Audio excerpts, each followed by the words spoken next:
Hi everyone, for those of you who don't know me, my name is Phil Anthony and I'm a learning technologist at the University of Kent. In this short presentation today, I'm going to talk to you about a recent student voice survey the Division of Natural Sciences, one of the schools that I work with, ran recently. I'll present some of the findings from this survey and then talk about some ways that we can use this feedback to ensure that we're involving our students in the learning design process. So why did we choose to send this survey out? Well, we wanted to hear our students' thoughts and opinions on their learning experiences over the past academic year, which, as you know, has been mostly taught virtually due to COVID. The aim that we can use this information to inform teaching practices going forward. So we launched this survey at the beginning of August to all returning second and third year students within the Division of Natural Sciences. Now, since launching, we've had 200 responses, which is around a 25% response rate. The survey is still open, but I'm going to talk to you about some of the preliminary results. I should say before we go any further that I'd like to give a special thank you here to Emma Hargreaves from the Division of Natural Sciences for all of the hard work that she's put into this survey as well. Unfortunately, Emma's not able to be with us today because she is giving an outreach session at the university. So I'd just like to say thank you very much to Emma for all of her hard work. Now, I don't have time to include everything today, so I've pulled out just a few of the questions that I thought you might be interested in. So we're going to look at the devices students used when learning online, the most useful resources that students like when learning online, the students' video watching habits, the students' opinions on the VLE, so in our case this is Moodle, and some of the free text themes that emerged. So starting with the devices students chose to watch live lectures, as you can see the majority of students said that they used a laptop or desktop computer, and a small number said that they used a tablet or smartphone. Now, when it comes to assessment, I was really pleased to see that no students were using their smartphone and instead used a more stable device such as a laptop or desktop computer. Next, we asked the students which of the following is useful to you as a learner. Now, for this question, I should say that we allowed students to select as many options as they wished here.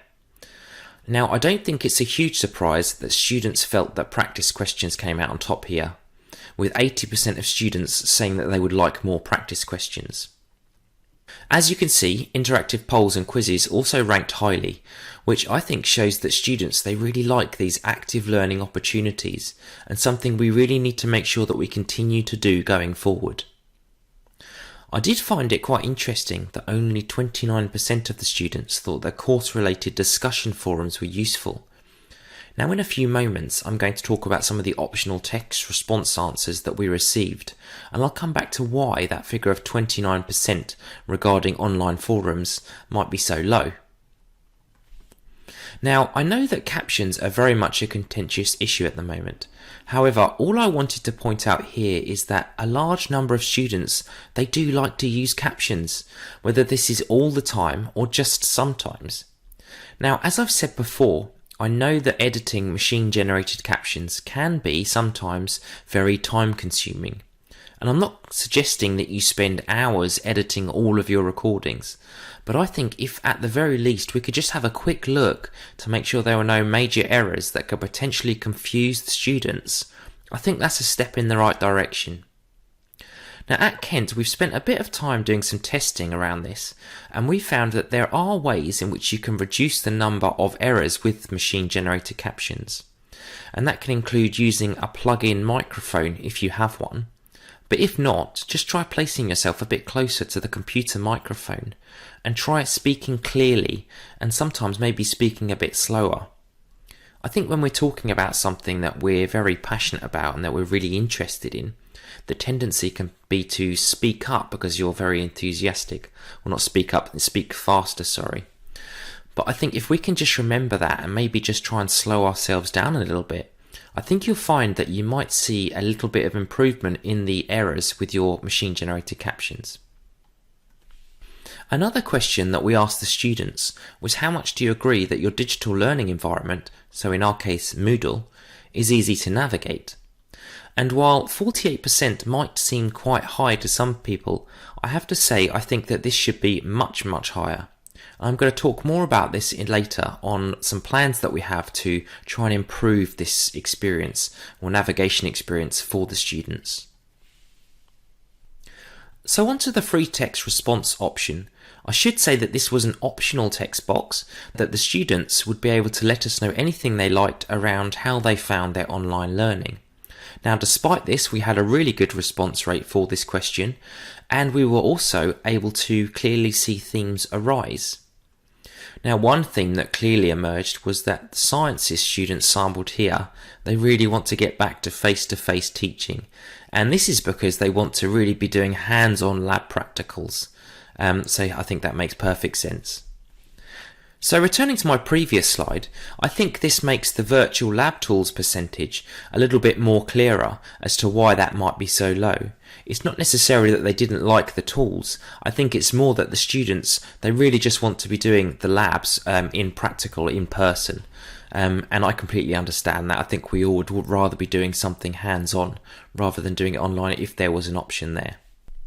However, there were a handful of students with caring responsibilities, such as older students with children who wanted to stay online post-COVID because that style of learning really suited them. Other themes that emerged were consistency and layout, online presence, and accessibility, and I'm going to talk about these now. So starting with consistency and layout, we've already seen that only 48% agreed that Moodle was easy to navigate, and a couple of students, they commented how they wanted greater consistency as they had difficulty finding things when it was in different places on the modules, and again that makes perfect sense. Now, as it happens, this is something that I've been working with already with the Division of Natural Sciences, and we've been designing a school level template. Now, this isn't the final template, but this is going to be roughly along the lines of what it will look like. And as you can see, we're going to have a degree of consistency here in the top sections. So you'll have the School of Biosciences logo, as this will be for all bioscience students. You'll have the module synopsis at the top. You'll have the academics details and how to contact them here as well as information on assessment and feedback, so you can see straight away how you're going to be assessed on the module.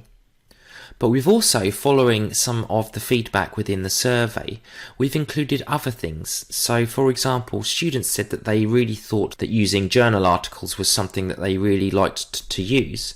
So we've included a link here to the library search, and we've also included a link to study advice.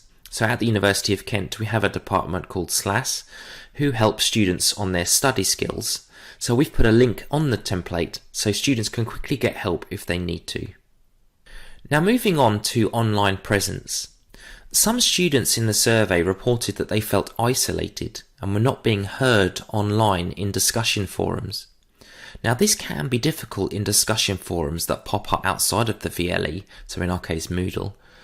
But I'm hoping in a couple of talks' time we have Oliver Bills, who's going to give us a talk on a success story using Discord. So I'm hoping that we're going to get some tips here from Oliver on how we might be able to make sure that we don't kind of ignore any students and students don't feel isolated. And finally, I wanted to talk about online accessibility. Now, although this impacts a small number of students, I think the consequences for them can be really, really serious. In this slide, I've included a picture of a student at Kent, Paul George. Now, Paul George is a visually impaired student, and he recently gave a talk at one of our previous webinars, giving his personal experience on life as a visually impaired student in higher education.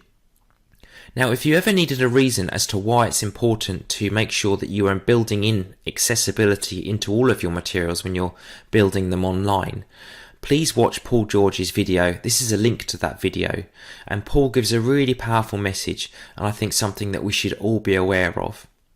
Now, at a recent talk that Paul gave last week to a school level accessibility session that we ran, Paul mentioned something that really stuck in my mind, and that was that how much it meant to him at the start of term when a lecturer says to the students, if anyone has any accessibility concerns, to please contact them as soon as possible, so they can make sure that they are being catered for, they're they're being looked after.